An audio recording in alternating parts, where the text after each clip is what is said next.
Nacionalismo autoritario, xenofobia, demagogia, machismo, islamofobia y negacionismo climático. Son algunos de los adjetivos y términos asociados a los trumpismos, a las extremas derechas, al liberalismo conservador y a las ultraderechas.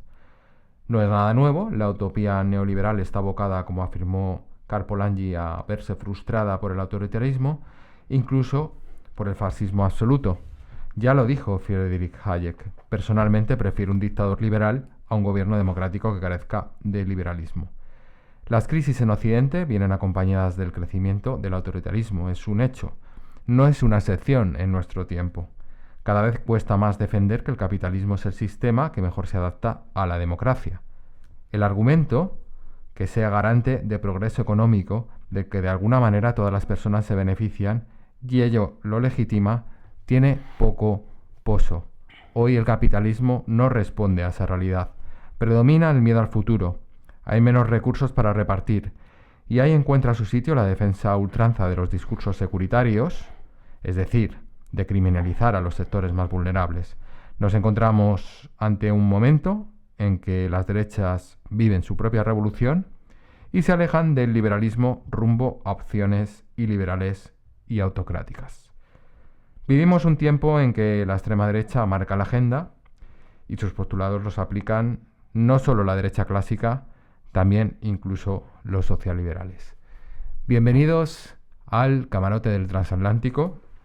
Les saluda José Luis Torremocha Chamartín y a mi izquierda y a su derecha el primer pasajero a bordo, Yamani Etodmi, y el dueño del timón de este programa. Bienvenido, maestro. Muchas gracias. Así que hoy toca efectivamente el auge de la extrema derecha. Y si te parece podemos empezar a hablar sobre las características comunes de las extremas derechas en Occidente, fundamentalmente, ¿no? Me parece. Estamos ante una extrema derecha primeramente contestataria y que se presenta como antisistema y antipolítica en los procesos electorales. Eso es extremadamente importante, lo de cuestionar los resultados electorales. Es común casi a toda la extrema derecha. Hemos visto primero Trump, luego Bolsonaro. Y digo que es importante por una sencilla razón, porque si las democracias occidentales se legitiman mediante las urnas y esta característica consiste en cuestionar precisamente los procesos electorales, quiere decir que es un cuestionamiento a la propia democracia representativa liberal. Es una derecha, son unas derechas, mejor dicho, bien dicho, identitarias. Así es, más que identitarias, además de identitarias, mejor dicho, son esencialistas, es decir, que reducen las sociedades occidentales, en este caso las naciones, a una única característica, como si eso fuera posible, y a partir de ahí lo que intentan es precisamente ese supuesto otro, sea interno o externo, endógeno o exógeno, si no encajas en ese marco que ellos consideran que es la nación o la característica principal de la nación, una especie de milenarismo, quedas excluido o absolutamente condenado al ostracismo y a estar fuera. Como esta dirección de las derechas excluyen, hay un elemento fundamental que es la xenofobia. Sí, la xenofobia principalmente dirigida hacia ese otro supuestamente diferente, ¿no? Tiene mucho que ver esto con el esencialismo del que hemos hablado. Construimos una idea de lo que somos y luego hacemos una alteridad, construimos una otredad. Esa otredad es en la que proyectamos todo aquello que suponemos que es amenazante, peligroso, todo lo peligroso, lo feo, lo que genera anima diversión, lo proyectamos en ese otro y a raíz de ello generamos esa otredad que nos sirve como ancla para nuestra identidad esencialista. Queda claro. Autoritarias y punitivistas es otro elemento fundamental. Efectivamente, solo hay que ver al señor Trump, que cómo está gestionando actualmente Estados Unidos lo está gestionando como si fuese absolutamente un autoritario. Esto tiene que ver con el primer elemento, que es antisistema. Y ya por último, para acabar con estas características comunes, hay un elemento que es el elemento negacionista, que lo uno al de conspiranoico. No vamos a decir que todas las personas de extrema derecha sean negacionistas y conspiranoicas. Hay de otras opciones políticas o que así se sienten personas de dichas opciones que también son negacionistas y conspiranoicas, pero es un elemento fundamental que enlazaría con esa presunta postura antisistema. Efectivamente, yo no sé si quizás deberíamos añadir otros, o luego lo vamos a hablar. Adelante, Yameni. Todo lo que has dicho, vamos, que yo creo que también hay que destacar su absoluta islamofobia, ¿no? Esa construcción de ese otro proyectado principalmente hacia esa construcción, digamos, judeo-cristiana, que excluye a la tercera pata de lo que es el monoteísmo. Lo que también se podría unir con el fundamentalismo religioso también de algunas de estas extremas derechas, para reforzar esa oposición al Islam. Sí, incluso podríamos hablar incluso del fundamentalismo democrático, una democracia solo entendida en función de unas características muy, muy concretas. Muy bien, así arrancamos con estos elementos comunes. Y antifeminismo, que no hay que olvidarlo. Lo íbamos a tocar posteriormente, pero está bien, sí. Lanzamos una serie de elementos para abrir este debate, que también esperemos que sea un debate que ustedes sigan y participen siguiéndonos a través del canal de YouTube, de nuestra página transatlántico.org. Hemos elegido estos puntos para abrir el debate. Claro, evidentemente hay mucho más. El antifeminismo es ya que lo ha sacado, pues un elemento fundamental. A lo mejor lo teníamos que haber puesto el primero, posiblemente, pero no por ello para nosotros resulta menos importante y fundamental el antifeminismo como idea esencial y idea, digamos, que articula todas las extremas derechas de Occidente. Sí, efectivamente, además sirve para recuperar, en el feminismo se proyectan todas esas ideas sobre la familia, las ideas tradicionales, de la sociedad tradicional, de la autoridad autoritaria y todo eso. Se construye casi una idea de... Hay un libro, por cierto, que ahora mismo no recuerdo la autora, que es John Wayne y Cristo, ¿no? Compara cómo se construye ese macho, el macho, en contra de todo lo demás, ¿no? Lo mencionaremos con posterioridad. Volviendo a los puntos comunes, ¿no?, que tienen las extremas derechas, esta vez los vinculamos a nuestras realidades, a las realidades de esta parte de la Europa mediterránea. Creo que es importante el austericidio. Cómo ha influido el austericidio, cómo el chauvinismo del bienestar, es decir, el estado de bienestar, sintetizándolo mucho, para las personas nacionales, y ante la escasez de recursos hay que expulsar a gente que se beneficie o que haga uso de esos servicios que también los ha construido y también son suyos, y aunque no lo hubiera hecho así, también les pertenecen. Es una idea que sobre todo se ha desarrollado y se ha implantado en aquellos países que sí consiguieron construir un estado de bienestar. Corrígeme, Yamani, si me equivoco, pues estamos hablando fundamentalmente de Francia, claramente, Alemania y Países Bajos.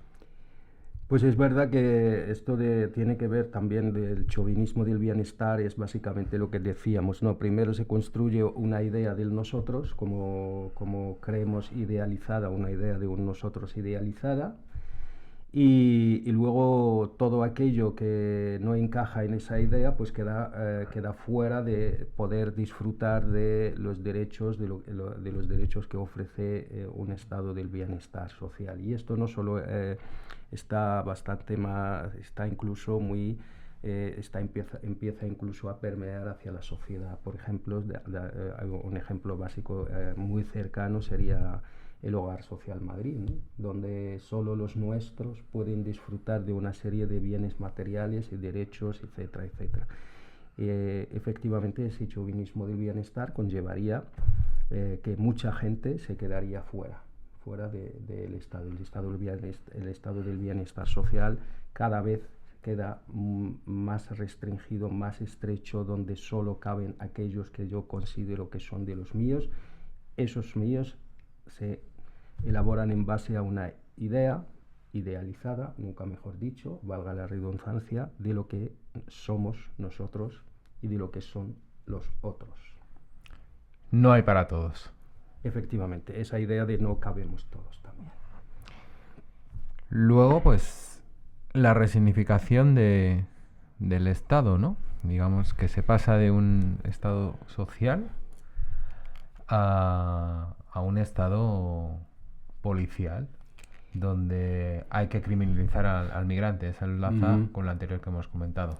No hay para todos en este reparto. Entonces, la culpa de que no tengamos es del migrante y de otros sectores en situación de exclusión social. Efectivamente, de esa persona que no pertenece a ese nosotros, y también de esa otra persona que aunque pertenece a nosotros, pero no tanto porque se pone del lado de los demás. Pero yo, además del Estado policial, y claro, esto conlleva a que al final se genera la necesidad de activar los aparatos de la violencia, ¿no? Aparatos de lo que es la violencia supuesta, la violencia legítima del Estado, llámese Estado policial. Pero también quería hacer hincapié en una cosa. Todos esos elementos nos llevan a que finalmente hemos renunciado al Estado como garante de derechos y lo hemos convertido en prestador de servicios. Y es importante también recalcar y subrayar esa idea de el Estado como si fuera como cualquier otra empresa que compite en un mercado y presta bienes y servicios. Por lo tanto, los derechos acaban volviéndose o transformándose en un bien, en un servicio que se puede vender y comprar en el mercado, pero el Estado ya no tiene la obligación de garantizarlo. Precisamente hoy hemos visto la manifestación a favor de una vivienda digna, y eso viene a nivel estatal, y eso viene de esa idea de la vivienda ya no es un bien de consumo ni un ya negocio. No es un derecho, sino es un bien de consumo y un servicio que se puede prestar de cualquier manera, pero que el Estado ya no es necesario que intervenga para garantizarlo. Efectivamente, una histórica movilización en las principales ciudades del Estado español por el derecho a la vivienda, y que puede ser el paso previo a una serie de huelgas que hagan bajar el precio de los alquileres. Y curiosamente, allí, en la manifestación que ha tenido lugar en Madrid, había desde luego gente de todo tipo, porque el problema de la vivienda es transversal. Y precisamente cuando en los medios de comunicación se habla tanto de ocupación y se vincula también esta ocupación a los sectores marginales, es precisamente por eso, porque quieren romper con esta idea de que la vivienda es un derecho. Sí, efectivamente. De hecho, si volvemos un poquito más atrás en el tiempo, en el año 2008-2010, durante la crisis, los años duros de la crisis, aquí se desalojó a todo el mundo. Aquí no había diferencia entre una persona nacida aquí o otra que venía. Se había que desalojar. Los bancos han desalojado a todos, sin importar el origen. Y eso es así porque hemos dejado que bienes, lo que en términos económicos se llaman bienes puros, que serían aquellos bienes como la sanidad, la educación, la vivienda, que no deberían estar en el mercado, pues los hemos convertido, no los hemos convertido, hemos permitido que se conviertan en servicios, bienes y servicios que se venden según la ley del mercado, la ley de oferta y de la demanda. Como hoy, por ejemplo, ya no se puede encontrar una casa digna en alquiler de menos de 900, 1000, 1500, 1400 euros. Estamos hablando de Madrid y de las grandes ciudades. Claro. No vamos a pecar tampoco de ser excesivamente centralistas, pero sí es cierto que el problema de la vivienda es mundial, es transversal, y sobre todo las élites ya no tienen ningún problema en recurrir a matones para incluso tratar de desalojar a gentes que no pueden pagar el alquiler o están en una negociación con su casero o su casera. Esa es la realidad. Y lo que nos enseñaron los movimientos por la vivienda digna es que no discriminaban en la lucha y que entraban personas afectadas por la hipoteca y salían militantes de todas las esencias, todos los colores y todas las variedades. Sí. Vamos a seguir avanzando.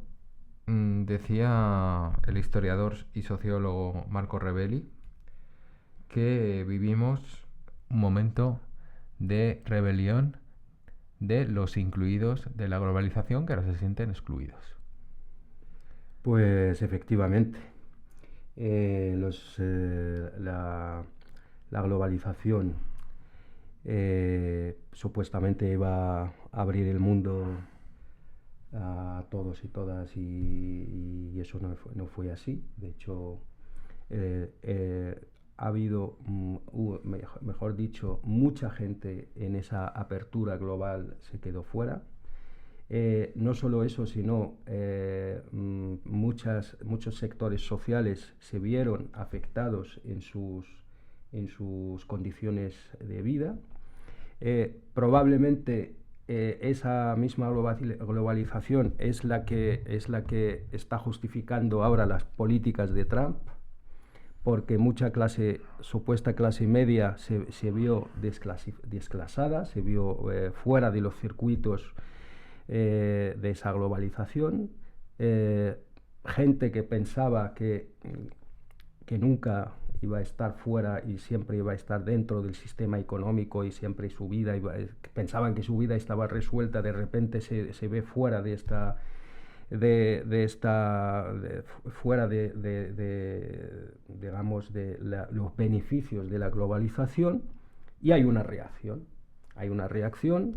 que empieza, pues, por ejemplo, con el típico WASP americano, estadounidense, que de repente se ve que queda fuera. Entonces la reacción es desde la derecha. Digamos que la derecha se ha vuelto rebelde, antisistema, y por eso se consigue legitimar que un personaje como Trump, que nadie está más dentro del sistema que el propio Trump, pero consigue construirse la idea de que es un tipo outsider que viene de fuera del sistema, casi construyendo una idea de revolución, el típico rebelde revolucionario que viene a cambiar las cosas, porque la gente porque el sistema no lo van a hacer, porque no pueden hacerlo, y que solo él puede hacer cambiar las cosas. Es un tiempo de revolución de la derecha y que aspiran a romper con ciertos consensos. Mencionabas antes muy oportunamente tú el feminismo. Es pues alarmante, ¿no?, que en el caso del Estado español hay un 40%, ¿no?, de hombres que consideran que el feminismo ha llegado demasiado lejos. Y hasta el presidente del gobierno lo dijo, ¿no? Aquello que nos metió a ti y a mí en el saco, que las personas, los hombres de 40, 50 años pues no según él, no nos sentimos cómodos porque se han ido demasiado lejos. Sí, Pues, señor presidente, que lo sepa usted, estamos absolutamente cómodos. Pues, cómodos del todo no, pero no cómodos por las compañeras. No, Y, digo cómodos con el digamos, feminismo y con la lucha feminista, comodísimos, no con el... comodísimos y encantados de seguir nuestro proceso de Y construcción desaprendiendo. y aprendiendo de las compañeras, felices. Sobre todo desaprendiendo nosotros. Pero hay una realidad, y sobre todo, Yaman, y tú que conoces sobre todo más a la juventud, porque has trabajado mucho con ella, de reacción, ¿no? Entre los chicos más jóvenes. Bueno, en primer lugar, eso parece ser que esto se dice. Yo no me atrevería tampoco a generalizar. Mi percepción, y a veces la política también es percepción, y es que efectivamente desde un sector de la gente más joven, pues hay una especie de reacción, pero desde postulados de la derecha. Como que Jóvenes varones, ¿eh? No, claro, claro. Desde los postulados de la extrema derecha, como que de repente ser rebelde tiene más que ver con ser de derechas que lo que era siempre, que es ser de izquierdas o al menos progresista, ¿no? Pero claro, eso es una percepción, que yo sepa, no, probablemente hay encuestas por ahí que lo demuestren, pero yo personalmente no me atrevo a decir. Pero cierto es que, a ver, motivos tienen, porque tampoco les estamos ofreciendo desde la izquierda o desde cualquier otros postulados una salida. Es que les hemos prometido muchas cosas y casi no hemos cumplido ninguna. Les hemos dicho que tenían que estudiar, que tenían que esforzarse, que si tú te estudias, te esfuerzas, luego vas a tener una vida maravillosa, y todo eso no hemos cumplido con ninguna. Entonces, motivos para ser rebeldes, pues tienen. Ahora, el problema es que sean rebeldes desde los postulados de la derecha. Entonces, pero luego es una rebeldía que siempre remite a un pasado que no existió.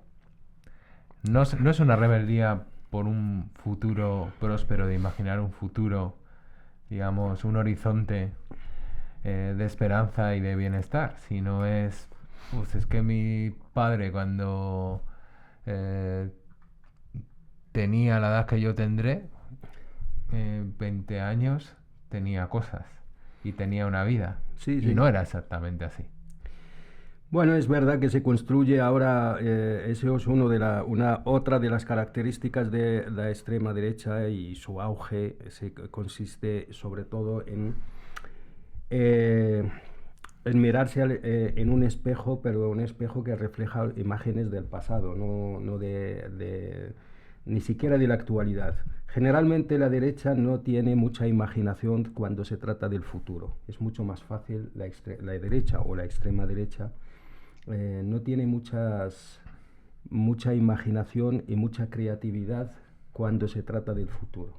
Tiene muchísima tendencia a rescatar un pasado idealizado, a rescatar una especie de... que al fin y al cabo es una especie de es milenarismo puro y duro, porque tú lo que haces es rescatar el pasado, idealizarlo, construir un bien, en este caso la nación, la patria, que ese es el bien al que aspiramos, a conservar las esencias de ese bien y con ello tirar. Es mucho más fácil, lógicamente, es mucho más fácil. Que por cierto, quería rescatar una teoría que es bastante liberal, que su propio su propio nombre lo dice, que se aplica mucho en la política, ¿no? Sobre todo en las políticas públicas. Se llama el bote de basura, que simplemente es meter mano y ver lo que han hecho otros antes que tú, rescatarlo, actualizarlo o no y tirar con ello. Pues la derecha tiene tendencia a usar mucho eso del bote de basura. ¿Y dónde queda el trabajo y el resultado de ese trabajo de aquellos que sí tienen o deberían tener más imaginación para proyectar un mundo próspero y justo? Eso es una buena pregunta. Llamémoslo izquierda, ¿no? Le puedes meter en la categoría que quieras. Sí, pero es verdad que también este campo que debería tener esa imaginación que ofrecer, que todo esto al final tiene que ver con la incertidumbre, o sea, la gente no ve ningún futuro, o sea, eso es absolutamente cierto, que mucha gente pues no ve ningún horizonte futuro, ni futurible, ni nada. Efectivamente, el campo político o los postulados que deberíamos construir un futuro, ofrecer esperanza, ofrecer horizontes, pues hay desde mi punto de vista, al menos yo creo que yo lo tengo en mi cabeza, lo tengo bastante claro. Deberíamos, nos hemos enfrascado mucho en la idea de la resistencia y yo creo que hay que salir ya a la ofensiva. Basta ya de estar en la trinchera y yo creo que hay que salir a campo abierto y empezar a trabajar. Y esto no lo ganamos desde las trincheras. Eso no se gana de las trincheras, sino todo lo contrario. En las trincheras nos enfermamos, cogemos escorbuto, cogemos todo tipo de enfermedades y nos quedamos allí y no vamos a ninguna parte. Yo creo que sí, para ser imaginativos, primero hay que salir de la trinchera, porque en la trinchera se está bastante bien hasta que deja de serlo.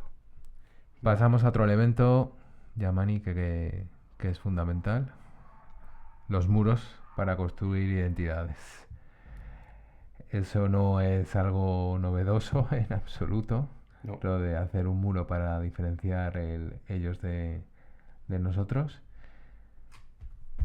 pero sí es parte de esos elementos que tienen todas las opciones de extrema derecha, trampistas o no, el hecho de que hay que reforzar las fronteras y hay que construir muros con alambradas. Hay que matizar también que no solo las derechas construyen muros, socialdemocracia también a veces se presta a esa cosa, ¿no? Solo hay que ver el Partido Socialista, el PSOE, lo que ha hecho en Ceuta y Melilla con Rubalcaba, creo que fue quien introdujo las concertinas. Dicho esto, es verdad que esa idea de la nación,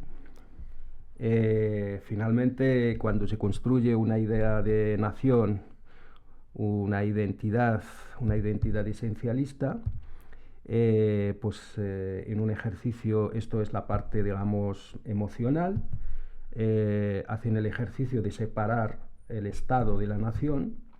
El Estado tiene que proteger la nación, que es la parte racional, la nación es la emoción, el Estado es la razón, pero la razón, desde su punto de vista, tiene que defender la nación, porque la nación no se defiende sola.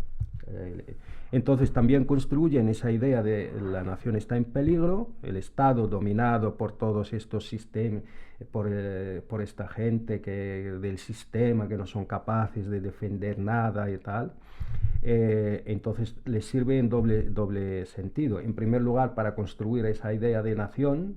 En segundo lugar, para construir esa idea de nación en peligro. En tercer lugar, les sirve también para justificar su asalto al Estado y su gestión y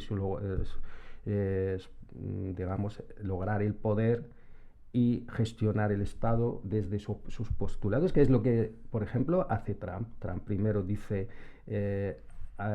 Estados Unidos está en peligro, todo el mundo nos está robando, aquí llegan criminales de todas partes, construyamos los muros, luego el mundo nos roba, construyamos otro tipo de muros que a través de aranceles, lo cual la frontera se convierte en la esencia de la nación. Sin dejar de ser un símbolo, porque los muros no van a impedir que lleguen migrantes a los Estados Unidos, en este caso.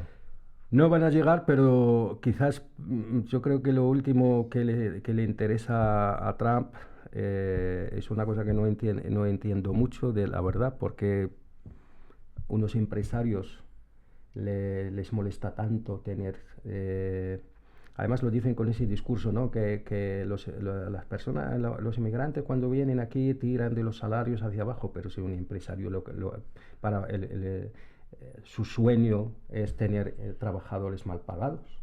Entonces, esa contradicción me lleva finalmente a pensar que lo que realmente les importa no es tanto echar a gente de fuera. Sí. Eso es una forma de camuflar quizás otras cosas que nosotros todavía no logramos imaginar. Bueno, está claro que lo que quieren es enfrentar a las personas de abajo, sin lugar a dudas, y lo que quieren es trabajadores sin derechos. Pues yo lo que creo, efectivamente, creo que es una forma de distracción. Entonces nos quedamos el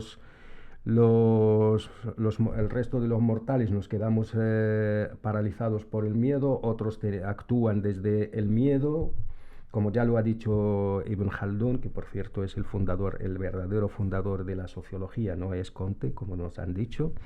El miedo lleva al odio, el odio lleva a la violencia y por supuesto la violencia lleva a la muerte. Vamos a hablar de Francia, si te parece, ya que lo has introducido tú. He tenido la oportunidad de leer estos días a Hervé Lebras. Él fue director de estudios del Institut National d'Etudes Demographiques y concluye que las extremas derechas usan la migración para unificar descontentos, deseos, resentimientos. Esto es un patrón común, Yamani, ¿verdad? Sí. Lebras ha demostrado incluso que los votos que consigue la ultraderecha generalmente provienen de distritos, barrios, circunscripciones donde no hay un porcentaje elevado de población de origen foráneo. Esto lo ha plasmado en Alemania, concretamente en la parte del este, que es la que más vota la AfD, y en algunas regiones de Suiza que sucede exactamente lo mismo. Bueno, ya lo has dicho, ya está claro que el tema migratorio, en primer lugar, creo que tenemos que hablar de una cosa que nunca se habla generalmente de el problema migratorio. ¿Problema para quién? El problema sería para las personas que mueren en el Atlántico, ¿no?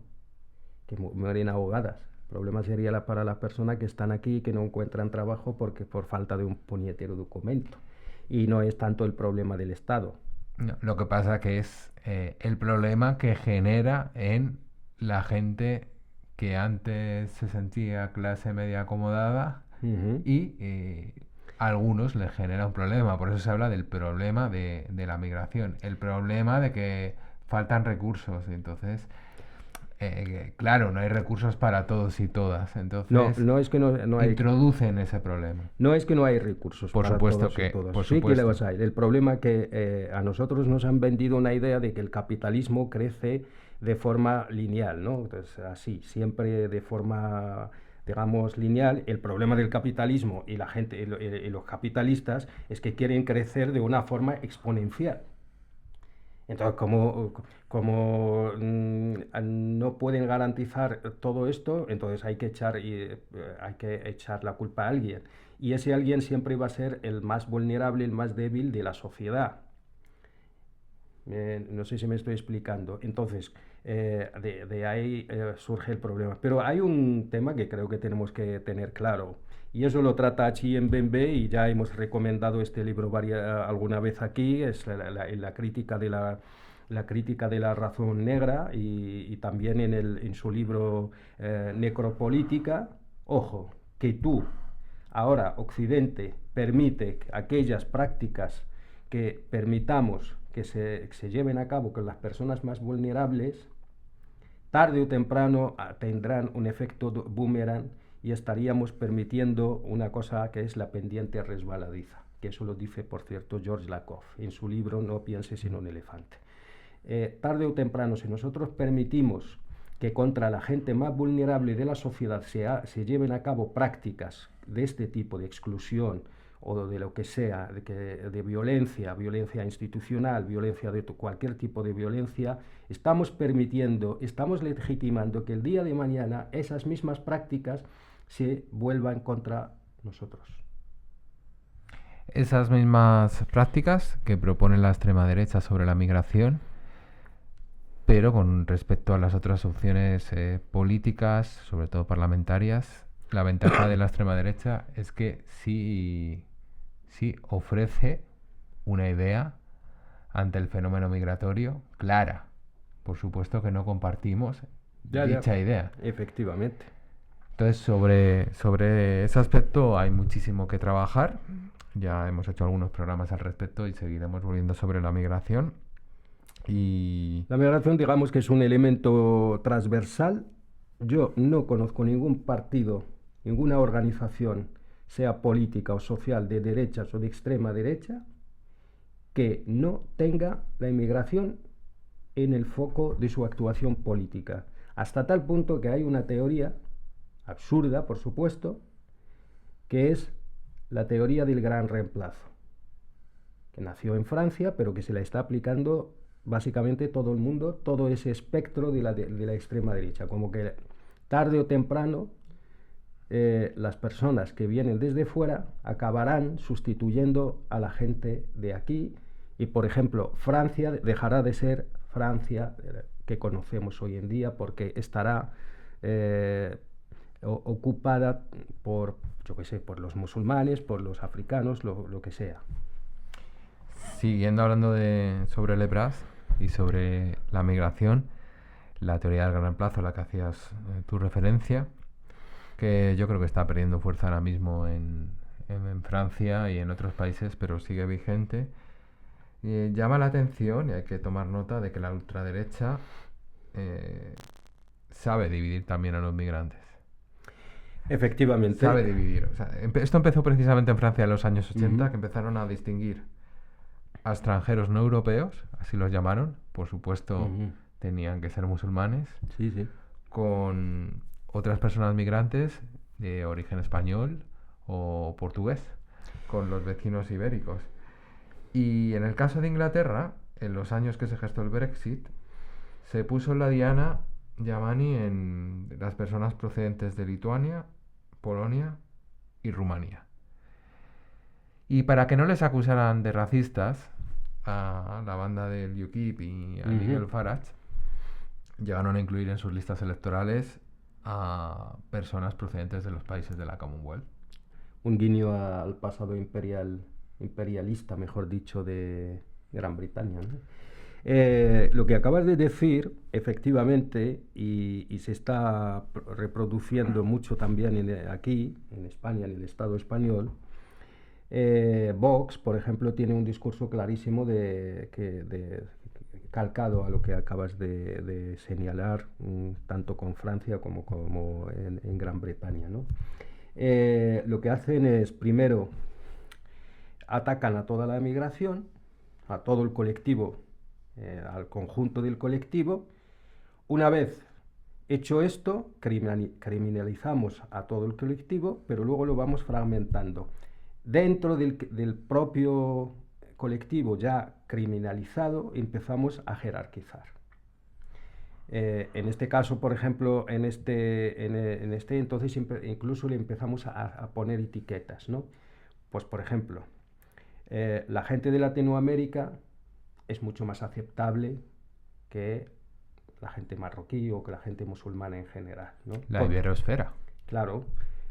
¿Por qué? Porque son más cercanas a nosotros, porque tienen una base histórica efectivamente, y es así, tienen una base histórica mucho más cercana, religiosamente y tal. Pero esto viene al final, vuelvo a rescatar la idea de la nación. Es que construimos una idea de la nación y luego lo que hacemos es aceptar a aquellas personas que más se parecen a ese ideal de la nación de la que hablábamos. Una cosa, creo que se ha ido la cámara. ¿Tú crees? Sí, ha hecho un... Échalo uno. Y si no, ya nos olvidamos. Es que ha hecho un crack. Si no, ya déjalo, Yamani. Ya está, lo dejamos para otro día. O bicheamos un rato luego de por qué se ha parado. A lo mejor es que no tienes memoria. La tarjeta está llena, ¿ves? Sí, bueno. por eso no...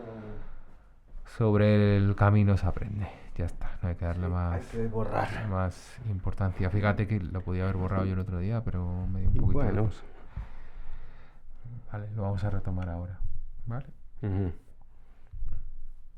Sobre el caso de que hablabas, de la migración procedente de los países hermanos de Latinoamérica, es que no hay que olvidar que la esencia española que han tratado de construir se fundamenta en su hecho nacional y glorioso, precisamente en el 12 de octubre y en la llegada y la conquista de entonces el Reino de Castilla, de todo aquel territorio americano, ¿no? Sí, es uno de los... aunque me sorprende que en España se le dé tanto valor a esto, cuando yo personalmente considero que, por lo menos para cierto patriotismo, por decirlo de algún modo, no sé cómo llamarle, españolista, su mito fundador es la Reconquista, ¿no? Uno de sus mitos fundadores. Más bien para la extrema derecha, yo diría, tú recuerda que la primera campaña electoral de Vox en la que propició la entrada en un parlamento regional, que es Andalucía, su primer vídeo propaganda electoral fue subido a caballo, dirección supuestamente Andalucía. Eso era una clara imagen de reconquista, ¿no? Sí.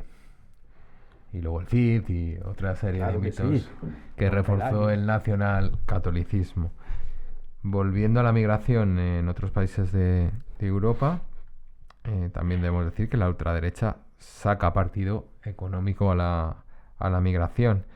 Y un ejemplo claro, una persona con la que hay que estar atento y poner el foco siempre porque gobierna, es Giorgia Meloni, que ha llegado a conceder 450.000 tarjetas de residencia porque así se lo demandó la patronal italiana para cubrir ciertos puestos de trabajo. Y el gobierno húngaro, el otro ejemplo de gobierno de ultraderecha en Europa, está trayendo a vietnamitas para 2 años para que desarrollen también ciertas labores. Por no hablar de Francia, por supuesto, que trae médicos precisamente de Marruecos y enfermeras de España, y también, por hablar de España, que incluyen sus hospitales, sobre todo privados, a profesionales que vienen, que han sido formados en otros países latinoamericanos. Pues sí, por ejemplo, pues mira, por ejemplo, esto que ha hecho Meloni me encaja más con las ideas de extrema derecha y bueno, al fin y al cabo está claro a quién defiende. Cuando el poder económico le ha pedido necesito trabajadores, porque probablemente hay nichos que quedan al descubierto, pues ha hecho una cosa que a mí me parece coherente con la ideología de esta gente, que al final para ellos no somos más que un recurso y me da igual de dónde eres.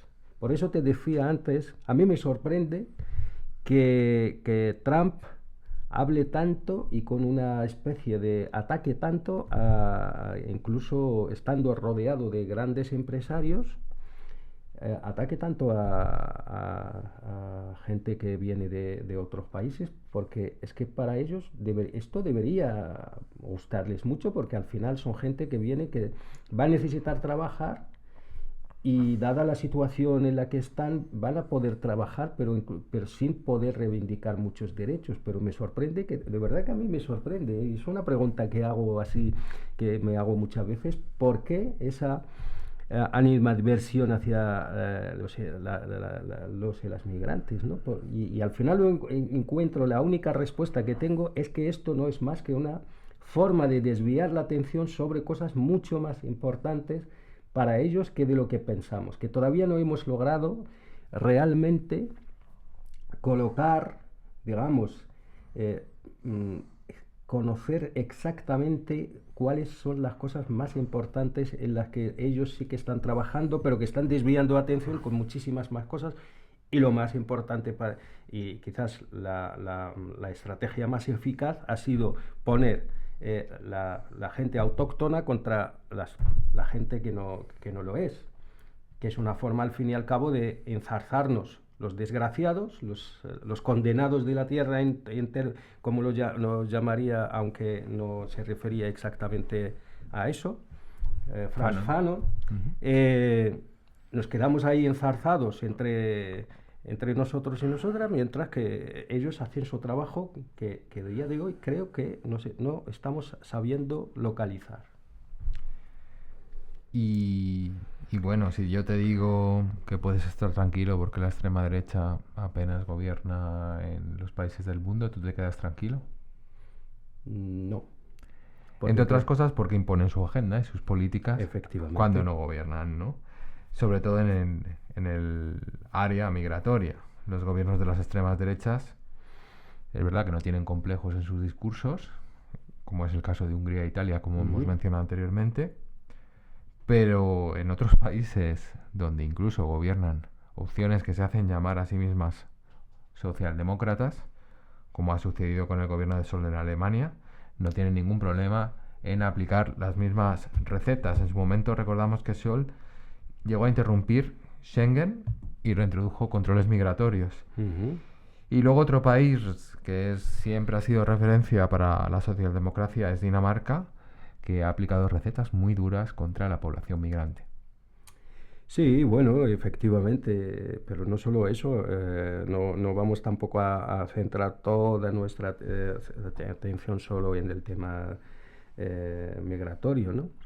Que solo hay que ver, solo hay que ver las políticas que está llevando a cabo la Comisión Europea, ¿no? Ciertas cosas que están haciendo, algunas cosas que se están haciendo, ¿no? Por ejemplo, el kit de las 72 horas. Eso se denota que efectivamente la extrema derecha y la derecha da igual, al final todos ya están básicamente en los mismos postulados. Juega mucho con el miedo. Y efectivamente eso ha calado en la sociedad. Un ejemplo, la venta de los búnkers ha aumentado un 200%. Y no solo eso, que hoy, mientras estaba preparando esto, en casa, la televisión pública de este país estaba entrevistando a un tipo que se dedica a la construcción de los búnkers. ¿Y con qué fin? ¿Con qué fin? Pues el fin de construir una idea, de asentar o instalar la idea de que estamos efectivamente en peligro y hay que protegerse. ¿Cuál es ese peligro? Pues ya creo que lo hemos hablado en otro programa. En estos momentos lo proyectan en una persona que es Putin, que lo han demonizado completamente. Dicho esto, ya verás, nos van a acusar de pro-Putin por el simplemente decir, oye, que estáis demonizando a este señor. Es curioso, ¿no? Digamos, nos pueden demonizar incluso aquellos que son ultrafanes o han sido fanes de Putin, porque es un referente iliberal total, ¿no? Bueno, por la ley la ley transitiva. Y muy amigo de ellos un tiempo, o no amigo, pero aliado de ellos en Europa, ¿no? Todo el mundo está diciendo que son aliados de Estados Unidos, todo el mundo básicamente está llevando a cabo lo que está diciendo Trump, a través del rearme, todo esto, y Trump a día de hoy tiene una relación muy fluida con Putin. Entonces, por un lado o por otro, ¿en qué quedamos? ¿Estamos a favor? Si estamos en contra de Putin, deberíamos estar en contra de cualquiera que tenga algún tipo de relación sobre dicho señor Trump. Entonces, pero Trump está imponiendo absolutamente todo sus políticas a la Unión Europea, el rearme, todo, absolutamente todo, y nadie dice nada. Creo que podemos hablar también del Reino Unido, Yamani. No voy a salir de la migración de momento, vale. ni ni de todo lo que se refiere a las prácticas que gobiernos como el del Reino Unido realizan. El gobierno laborista presume de deportar migrantes en situación irregular a países de Europa, África, Asia y Sudamérica a una velocidad de vértigo, más de 19.000. No lo decimos nosotros que presume, es que realmente lo están haciendo, sacando pecho por su efectividad. Han llegado hasta el punto, Yamani, de afirmar que han llevado los 4 mayores vuelos charter de retorno en la historia del Reino Unido con más de 850 personas a bordo. Incluso llegan a matizar que se trata de personas extranjeras que habían cometido delitos, algunas de ellas, otras que no tenían el derecho a residir o trabajar en el país, y otras, mostrándolo con orgullo un gobierno laborista, peticionarias de asilo que no habían conseguido la solicitud. Bueno, efectivamente, no hay que olvidar que Reino Unido fue de los primeros países en hacer acuerdos con, yo creo que en ese momento era con Ruanda, cosa que copió también Giorgia Meloni. De hecho, fue la primera visita que hizo Steinmeier a un país fuera Claro.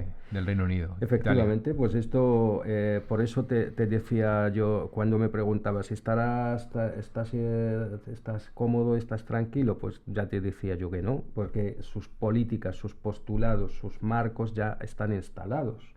Y es incluso la supuesta socialdemocracia, bueno, si a Starmer se le puede llamar esto socialdemócrata, están llevando a cabo políticas que básicamente pertenecen ya son de derechas. También decir que el gobierno británico se está resistiendo a establecer un acuerdo con la Unión Europea para facilitar la libre circulación.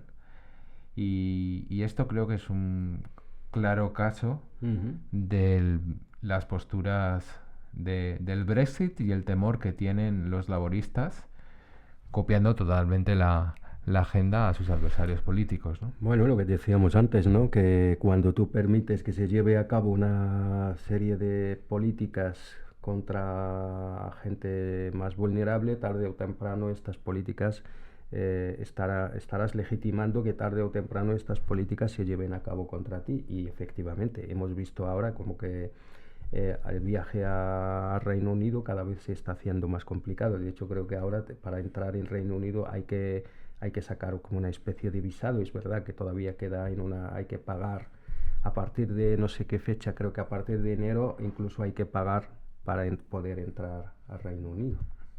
Creo que eran 19 libras. Sí, así es. Es un gran dinero, un país que nunca va a dejar de recibir visitas, sobre todo alguna de sus ciudades. Seguimos navegando. ¿Qué te parece si hablamos ahora de la entidad sionista de Israel? ¿Quién gobierna allí desde hace décadas? Porque es curioso que se trata de una entidad que puede hacer un genocidio en directo y televisado, pero de la que apenas se habla, ¿no?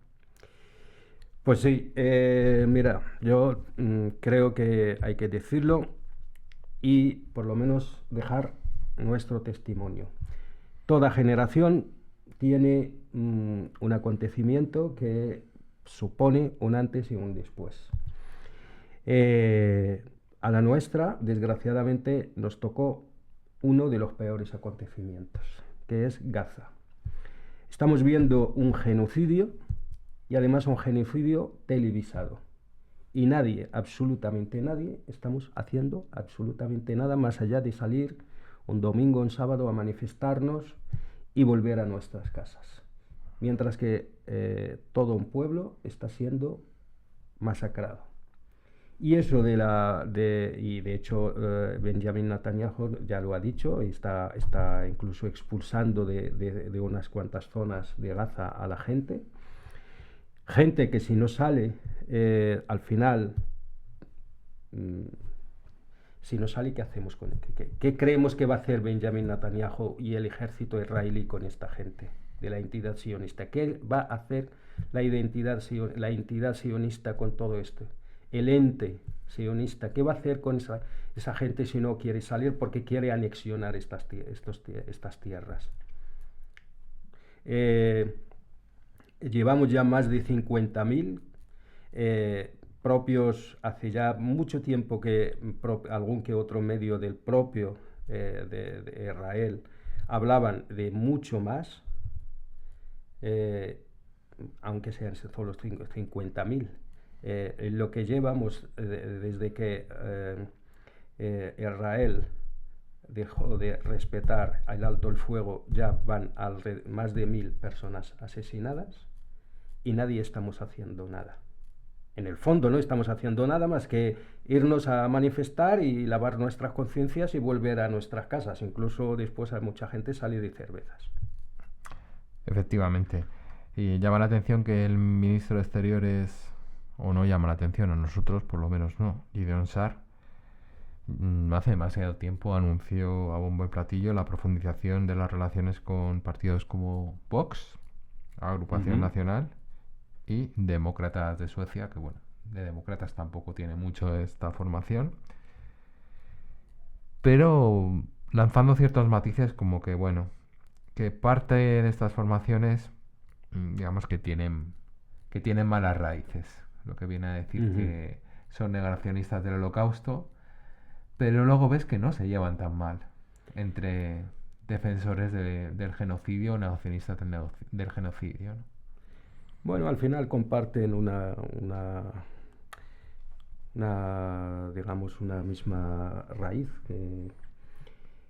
que la entidad sionista ahora mismo está gobernada por ultras, absolutamente ultras. Desde hace décadas, ¿no?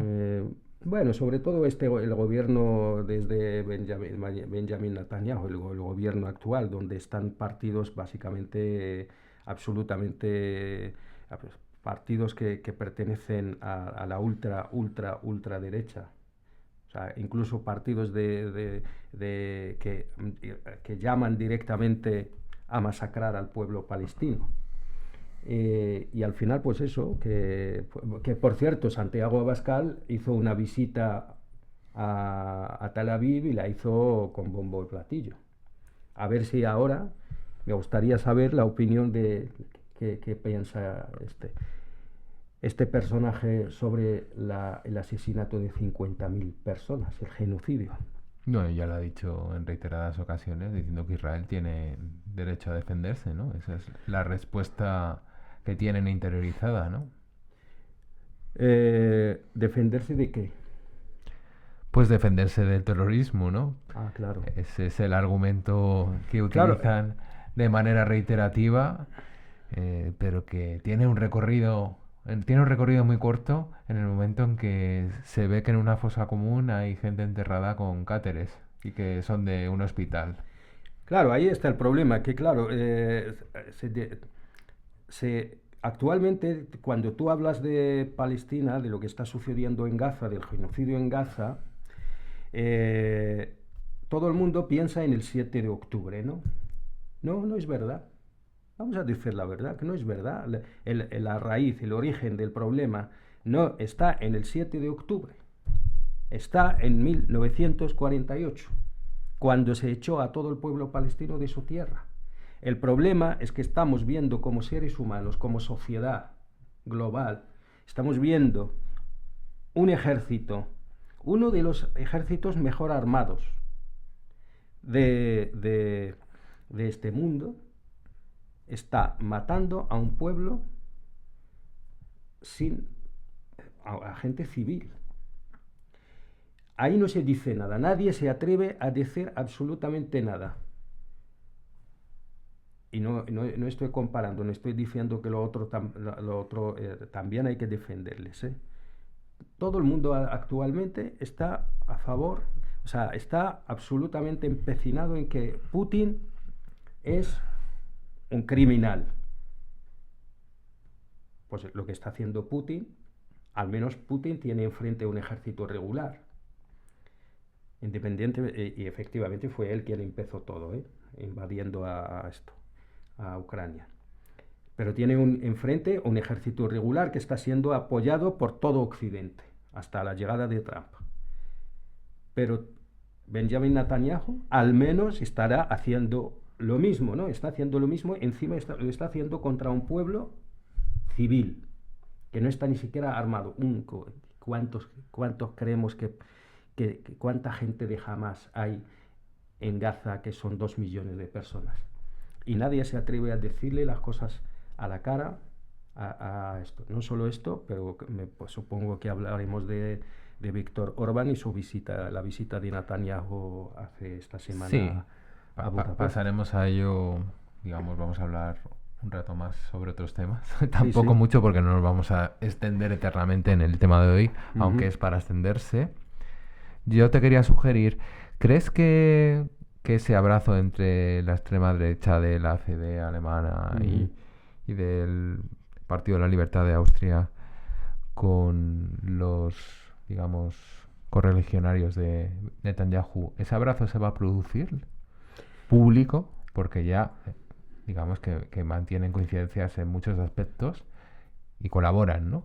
Sí, Pero hasta el punto de abrazarse, ¿tú crees que lo vamos a ver? Yo estoy casi convencido que tarde o temprano se producirá. Quizás no tanto con Netanyahu, no centremos mucho en Netanyahu, porque quizás Netanyahu no es del agrado de ciertos políticos de Occidente. A lo mejor es un poco costoso, pero ¿qué más da? Si Netanyahu es uno de... si el problema además de Netanyahu, por supuesto que es un problema Netanyahu, pero el problema real es la entidad sionista, al fin y al cabo, y todo lo que está haciendo. No creo que el problema ahora lo vamos a tener que no vayamos a pensar que cuando no esté Netanyahu, de repente la entidad, el ente sionista, va a recapacitar y va a decir, hostia, ¿qué es lo que estoy haciendo? Para nada, eso es una política bastante pensada yo diría desde Ben-Gurión, pasando por Golda Meir, Ariel Sharon, y actualmente pues le ha tocado a Benjamin Netanyahu como le podía tocar a otro. Muy bien, vamos a pasar a otro tema. Una vez que hemos hablado, pues muy oportunamente, de lo que está sucediendo en Gaza y de la acción de la entidad sionista de Israel. Si yo te digo que hay terrorismo de ultraderecha, ¿tú qué me dices? No te creo. Pues me debes creer utilizando la misma terminología que, bueno, se emplea cuando se habla de otras acciones, por supuesto, deleznables, del que llaman terrorismo yihadista. De todos los atentados últimamente que se han sufrido de la ultraderecha, creo que hay unas lecciones que se pueden sacar del atentado que tuvo lugar en Magdeburgo, cuando un saudí de unos 50 años, con un 4x4 alquilado y a una gran velocidad, pues atropelló a una multitud que ocupaba la calle en uno de los tradicionales mercados navideños de Alemania. 5 personas fueron asesinadas, 235 heridas, y por su similitud con el atentado años atrás que hubo en Berlín, inicialmente se empezó a verter la idea de que era un atentado yihadista dirigido a pues, la Navidad y a quienes festejan la Navidad.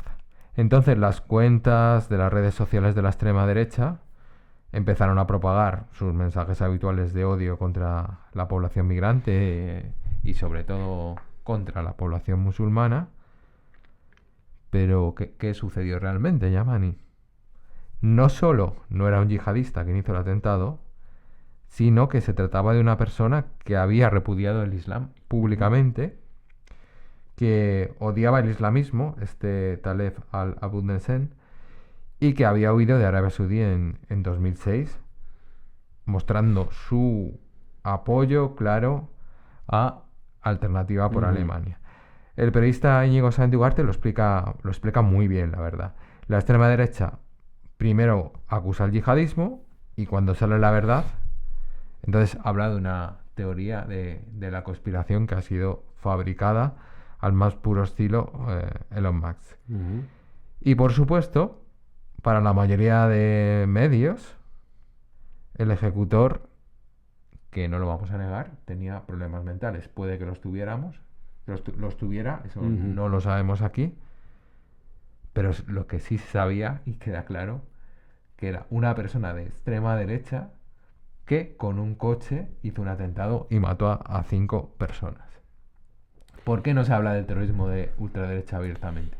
Curiosamente, cuando se descubre que algo que no tiene nada que ver con el terrorismo yihadista, de repente, como si fuese por arte de magia, esas personas se convierten en enfermas, en gente que tienen problemas mentales.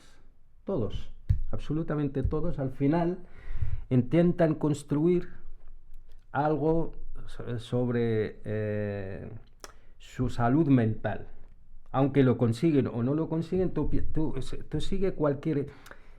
No, porque resulta que era una persona solitaria, resulta que había tenido problemas hace un año, algún que otro problema, problemas económicos, porque se había no sé qué.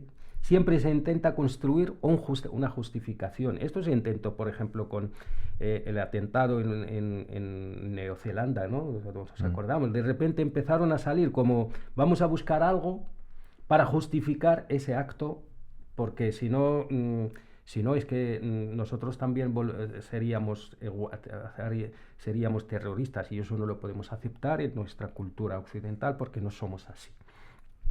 Yo te quería también hacer mención de otro ejemplo de cómo la extrema derecha, en relación a lo que has dicho, cómo la extrema derecha vende, enseguida sale cuando se trata de algo, sale de algo parecido a eso, sale a difundir bulos.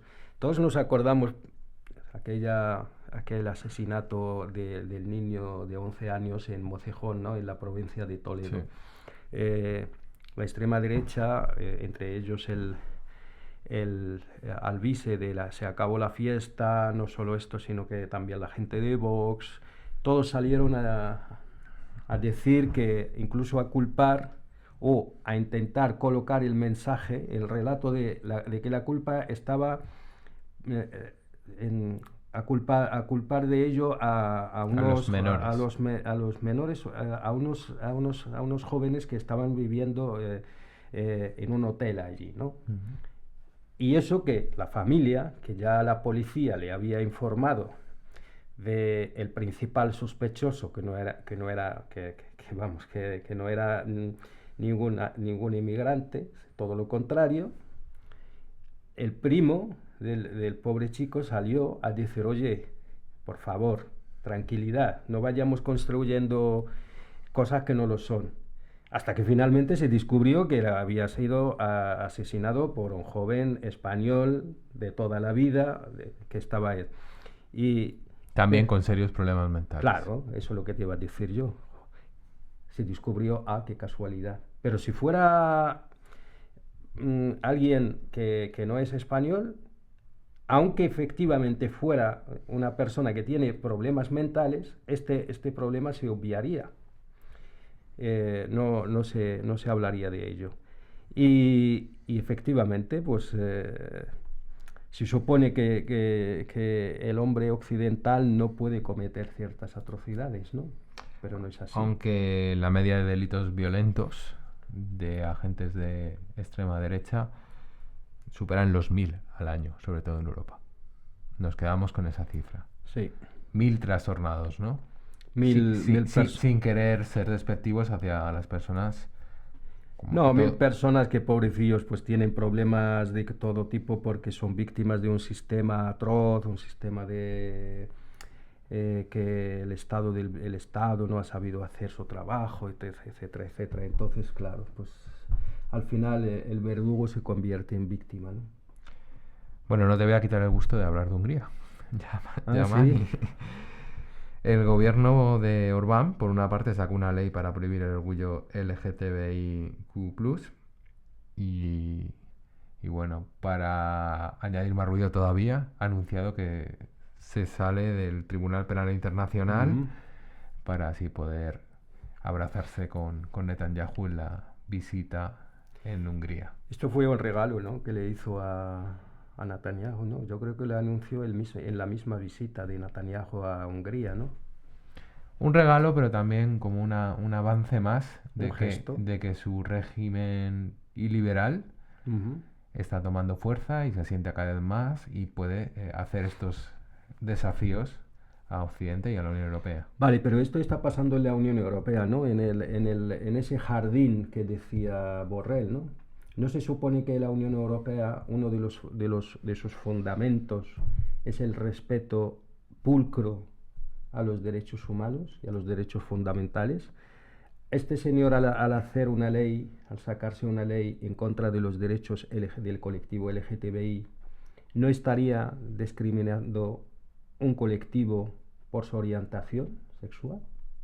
Bueno, y en ese sentido la Unión Europea sí está reaccionando. ¿En qué? Con resoluciones, con, digamos, advertencias, con sanciones.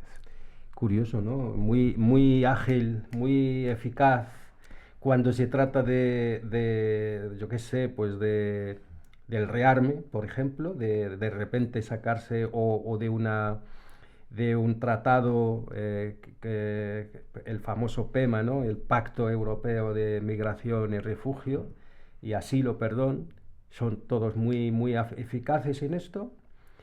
Han sido muy eficaces en llevar países enteros al borde de la asfixia, al borde de la quiebra, como hicieron con Grecia en su momento. Han sido muy eficaces en decirnos a los países del sur que habíamos vivido, en llamarnos pigs para empezar, y luego decir que habíamos vivido por encima de nuestras posibilidades y que éramos unos vagos. Pero aquí, claro, están calibrando, ¿no? Están advirtiendo todavía cuando esto se puede convertir en un problema, porque si tú señalas a un colectivo, les estás poniendo la diana. Sí, pero se muestra sobre todo la debilidad de la idea liberal, ¿no?, que tiene la Unión Europea, que no es capaz de corregir de ninguna manera a Hungría. Todo lo contrario.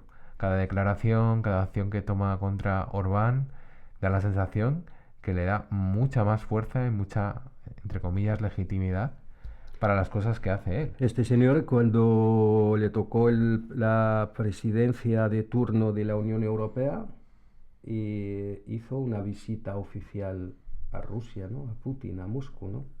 Sí. Y en Sí. su momento se dijo supuestamente que esto no podía ser, pero ahí sigue, ¿no? Ahí sí que es una autocracia de éxito, ¿no? Sí. Como pues escribe, ¿no?, Steven Forti en Democracia 2.0.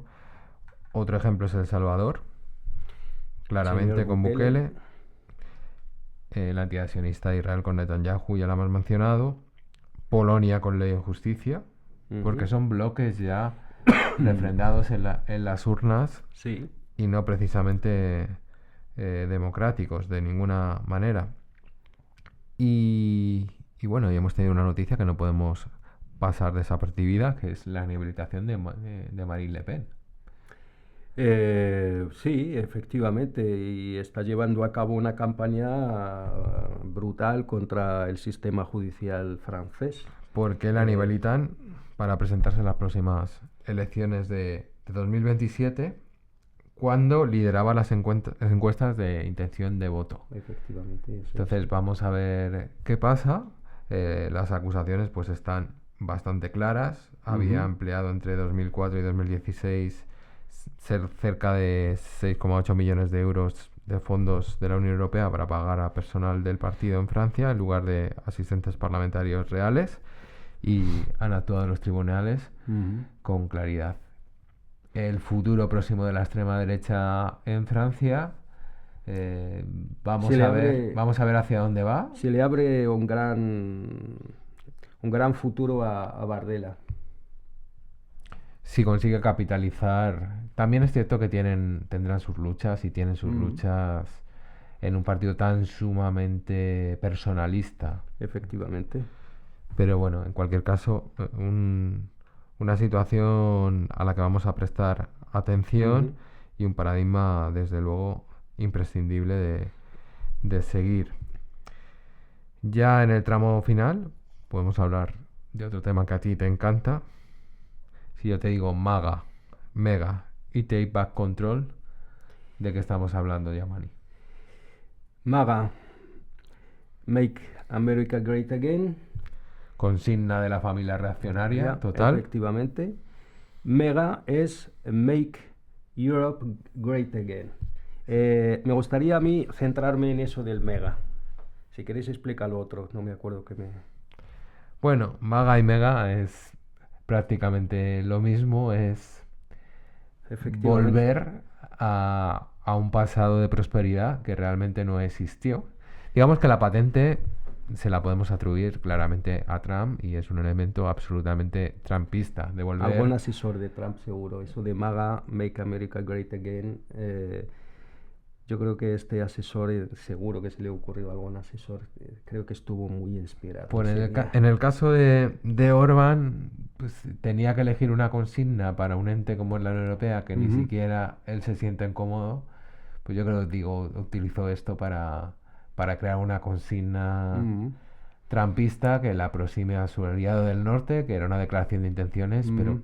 en el caso de Megan no le veo ningún fundamento ni recorrido. En el caso Vale, pero de yo Maga, por supuesto que sí. creo que quiero centrarme en eso de Mega. Efectivamente puede tener o no, porque además Europa, eso, hacer Europa grande otra vez significa que Europa es homogénea, no hay conflictos internos, no hay intereses. O sea, si esto es un club económico, le hemos dicho muchas veces. Esto significaría que tiene que haber un cuerpo político unificado, estandarizado, homogéneo y tal. Y eso en Europa no se ha dado, no se está dando y dudo mucho que se vaya a dar. Pero aún así, hacer Europa grande otra vez, ¿qué significa? Que volvemos al expolio, volvemos a ser Europa imperialista, volvemos a mandar ejércitos a África, volvemos al Tratado de Berlín de 1884 en la que se repartió África, volvemos al Tratado de Algeciras en la que se repartió Marruecos, volvemos a los acuerdos de dividir países para... ¿Qué hacemos? Nos hacemos colonialistas de nuevo. Tú y yo vamos ahora a coger yo qué sé, el fusil e irnos a África a colonizar. No, Porque es pues la única forma que tiene Europa para volver a hacerse grande. Porque Europa fue grande cuando empezó a expoliar a otras naciones, a otros territorios. Y volver a ser grande otra vez significa volver a las andadas colonialistas e imperialistas. De lo contrario no hay, es que Europa no tiene para hacerse grande o para hacerse rica otra vez, significa que Reino Unido tendrá que volver a la India. en el caso de Reino Unido es volver a recuperar el control. Los ingleses son más claros cuando expresan las cosas y más certeros. Recuperemos el control, fue el lema del Brexit. Ujú. Que va más en la línea de lo que tú dices. Claro. ¿Recuperar el control de qué? ¿De qué? Eso Claro, digo yo. volver a tener la hegemonía mundial. Claro. Ese es el Y asunto. eso no va a pasar si tú no divides otra vez el mundo entre unos cuantos países, pero es que además eso significaría que entraríamos en choque con otros países que ya se han hecho fuertes y que también van a querer su parte en el pastel. Cuando Europa era colonialista, era imperialista, Estados Unidos no existía, o por lo menos no era tan fuerte como ahora. China tampoco, de hecho China entraba dentro del reparto. India tampoco, de hecho entraba dentro del reparto. Ahora estos países, ¿qué hacemos con ellos? No tiene recorrido, evidentemente. Entonces, eso de mega... Mira, si el asesor de Trump ha triunfado, que inventó eso del mega, probablemente no estuvo bien así ese día. O simplemente se ceñía a un acercamiento de Orbán al trumpismo y... Sí, si lo analizamos desde este punto de vista, todo efectivamente. siempre tiene algún sentido, aunque Sí, nosotros sí, no sí. lo encontremos, y no quiere decir que ese sentido sea acertado, se explique bien o resulte certero. Ya en el tramo final del programa queríamos pues mostrar el apoyo a las 7 de Somosaguas y a los 6 de Zaragoza. El pasado 24 de marzo, 6 estudiantes, en su mayoría militantes de las organizaciones Contracorriente y el Sindicato de Estudiantes, junto a un trabajador de la Universidad Complutense de Madrid, fueron citados por la Policía Nacional para prestar declaración. Esta comparecencia se relaciona con la participación de estas personas en una manifestación pacífica el pasado 13 de febrero, en la que protestaban contra la presencia del exdiputado de Vox, Iván Espinosa de los Monteros, en la Facultad de Ciencias Políticas del campus de Somosaguas. La denuncia, presentada por el colectivo de extrema derecha Libertad Sin Ira, les atribuye presuntos delitos de coacción, alteración del orden público y discurso de odio. Todo nuestro apoyo a este grupo de estudiantes que hizo lo que tocaba hacer y ahora está pendiente de juicio. No nos olvidábamos, como decíamos antes, de los 6 de Zaragoza, especialmente de los 4 que se encuentran actualmente en prisión. Fueron condenados por el Tribunal Supremo a 4 años y 9 meses de cárcel por delitos de desórdenes públicos, atentado a la autoridad y lesiones a policías. Bastaron los testimonios policiales para imponer esta condena absolutamente desproporcionada, porque dichos delitos además no se probaron en el caso de las personas que están encarceladas. Todo esto vino por una acción que llevaron a cabo el 17 de enero de 2019, una protesta de un grupo de jóvenes ante un mitin de Vox. Intentó que se celebrara este mitin del partido de extrema derecha Vox. Se produjeron algunos disturbios y los tribunales españoles, en sintonía con la ley Mordaza, que los gobiernos más progresistas de la historia de España mundial, o sea, no solo de España, sino del mundo, no han derogado, pues sirvieron estas leyes para condenar a estos jóvenes a prisión. Así que reiteramos nuestra solidaridad con todos ellos y todas ellas y, por supuesto, nuestro rechazo absoluto a la ley Mordaza. Has dicho que es libertad sin ira, menos mal, ¿eh? Llega a ser con ira y la liamos, ¿eh? Es que, bueno, encaja también en ese tema tan revelador que fue la banda sonora de la transición en las primeras elecciones y, bueno, que sirvió sobre todo para lanzar un proyecto editorial como fue el de Diario 16. Decía Alexis Tocqueville que la pauperización de la clase media conduce a la guerra. En 2050 habrá más de 1.200 millones de refugiados climáticos. Decía de la Cortina, filósofa, la aporofobia alimenta el rechazo a inmigrantes y refugiados. No se les rechaza por extranjeros, sino por pobres. Nadie pone reparos a que un jeque árabe se instale en un país europeo ni a facilitar la residencia a un futbolista famoso. Los yates arrancan sin problemas en la costa rica del Mediterráneo, mientras las pasteras con refugiados se hunden tratando de alcanzarlas. A Trump no se le ha ocurrido poner un muro en el norte, lo ha puesto en la frontera con Canadá. No lo ha puesto allí, lo ha puesto en el sur, en la frontera con México. Así es, efectivamente. Desgraciadamente ya no lo volvemos a repetir, que lo que quieren es básicamente lo que decía Zygmunt Bauman, ese cuarto mundo de aquí se vuelva contra el penúltimo contra el último, que es de lo que se trata al fin y al cabo. Antes de terminar, no sé si te parece que recuperemos la buena costumbre de recomendar algunos libros. Maravilloso, Yamani, adelante. Vale, pues mira, traigo bastantes esta vez, creo que son 6. Apunten. Creo que es necesario leer el libro titulado Jesús y John Wayne de Christine Cobbs Dumes. Creo que es un libro interesante. También recomendamos leer, para entender cómo se construyen los marcos, No pienses en un elefante, de George Lakoff. Es un libro bastante conocido, seguramente muchos y muchas ya lo saben. Queríamos recomendar también 2 libros de Achille Mbembe. Uno es La necropolítica y el otro, que ya lo hemos recomendado otra vez aquí, La crítica de la razón negra. Queríamos también recomendar La rebeldía se volvió de derechas, de Pablo Stefanoni. Y por último, Extrema derecha 2.0 de Stephen Forti. Y por agregar a todos esos libros imprescindibles y maravillosos, un libro más actual, Trumpismos, de Miguel Urbán, experto en extremas derechas, estudioso sobre ello, además de militante, y Antifascistas, de Miquel Ramos, un profundo estudioso de la extrema derecha en el Estado español y que con una serie de relatos de su propia experiencia y estudio plasma maravillosamente bien las experiencias antifascistas en el Estado español. Esas son las recomendaciones que hacemos para esta semana. Les deseamos que pasen unos días tranquilos, prósperos en lo espiritual y en lo que se refiere al conocimiento, ¿por qué no también a lo material? Y comunicarles que muy pronto nos vamos a volver a juntar. Hoy nos hemos alargado más de la cuenta. Esperemos que hayan estado a gusto con esta tertulia de dos y este diálogo de dos.